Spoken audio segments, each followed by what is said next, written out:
1, 2, 3.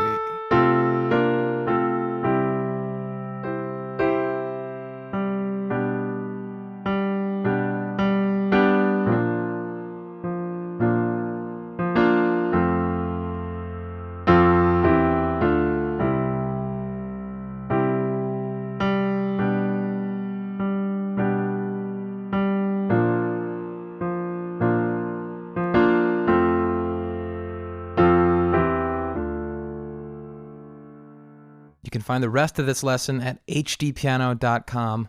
I'm recording this on the day of Aretha's death, sort of honoring her life and just, I guess, doing a tribute to her. She was truly the queen of soul, an amazing singer, an amazing pianist, songwriter. I want you guys to comment below. Tell me what her music and her life means and meant to you. All right. Like I said, the whole lesson is free, and you can find the remaining parts, including a melody version, if that's what you're after, on our website. This is middle C, and we're going to start with this little pickup measure. I guess it's like an introduction. And then the song officially begins right there. And these chords are as follows. F over C, C, A in the left, C, F, A in the right. And then you're going to shift that upper chord shape to B flat. So B flat in the thumb of the left, D, F, B flat in the right hand, and then back down to the original chord, and then our home base is C. We are in the key of C major. Time signature is 3/4, by the way, so we're feeling 1, 2, 3, 1, 2, 3, 1, 2, 3, 1, 2, 3. Okay, keep that in mind. All right, now I'd like to kind of walk you through the chord progression as it sits generally. So this is without all the nuances of the actual recorded part, but this is going to be really close. This is like 95% there, just the chord progression. So it's a C major to start. Play this fifth in the left hand and then C, E, G in the right. Drop the pinky in the left down to B. Right hand goes down to B, D, and G. This is a G over B chord. So from C to G over B, followed by a B flat major chord, fifth on the left, and then B flat, D, F in the right. And then we head on down to F. F octaves in the left, A, C, F in the right. So let's recap all that first. C major, na, na, na, na, na, na, na. G over B. I used to feel uninspired. B flat to F. And we have a transition measure here, which launches us into another time through the verse. So that's an F chord, C over E, D minor, and then we're essentially just repeating that whole thing.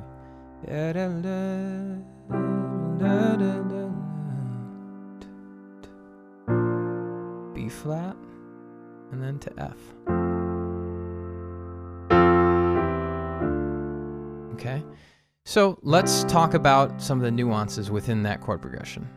If that went too fast, rewind and learn that chord progression well, because that's the basis for everything else we're going to talk about in this video. So really, we don't stray too far from what I just taught you, but we do start. So here's our intro measure. I'm going to play a C inversion. So 1, 2, 3, 1, 2, 3. And now this is something in the left hand you're going to be seeing a lot of. This driving thumb. Okay, this is a technique to get really familiar with. It's super popular. It's in a lot of famous songs. I don't know if it's just the way our hands work, but we like doing this. That kind of thing. The thumb is really driving here. So C, and then that left hand thumb. And now the G over B chord is going to stay pretty static, just with that left hand thumb driving. Okay, same thing here on this B flat chord. We're not changing notes, but that left hand thumb is going to push the rhythm. Okay, now we actually have our first instance of swing feel. 1 and 2 and 3. So we're in the key of time signature of 3/4, and a swing feel means that the eighth notes have a lilt to them. So not 1 and 2 and 3, but rather 1 and 2 and 3. That is a swing feel, and we finally get to see that, and we hear that in the left hand here. So we're playing 1, 2, 3, 1 and 2 and 3. All right. So keep that feel, tapping through your toes. And then our transition measure. This is the second half of verse 1. Again, mostly just that thumb doing all the work in the left hand. There's the swing measure. Okay, I'm going to cut it right there. I think the best thing to do will be to play everything up until that point at a super slow tempo. So if anything went over your head so far, maybe you'll catch it this time. Here we go, beginning until the end of the first verse. 1, 2, 3, 1, play. 1, 2, 1, 2, 2, 3,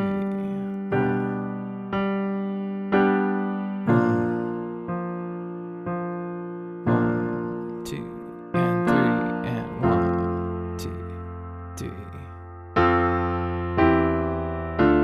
Repeat. 2, 3,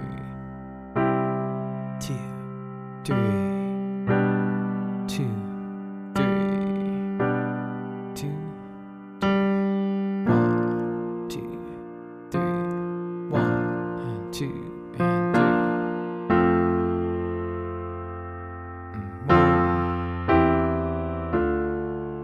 Okay, very good, very good. Again, use that rewind button and watch it over again if it's still eluding you. Now we have a second verse as well. So that's the first verse. Then we do pre-chorus, chorus. The second verse is pretty much identical, but there are just a couple elaborations. So I'm going to play through the second verse, and maybe you'll be able to hear those elaborations. 2 and 3. 2, 3.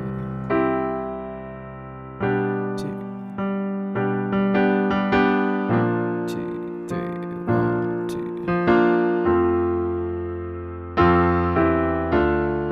2, 3, 2, 3, 2, 3, 2, 3, 2.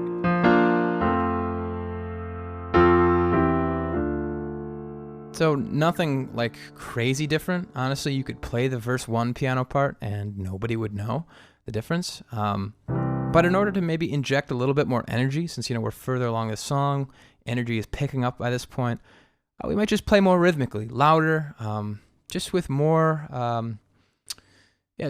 think some added rhythm would help a lot. So check it out. Here it is. 1, 2, 3, 1, 2, 3. Here's a big rhythm here, right? 1, 2, 3.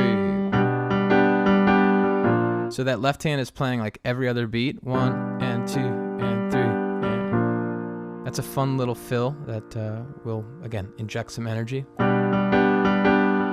2, 3, 1, 2. You can do that kind of thing. That's my personal addition. You can thicken up the left hand if you want. Instead of octaves, you could add the fifth. Okay.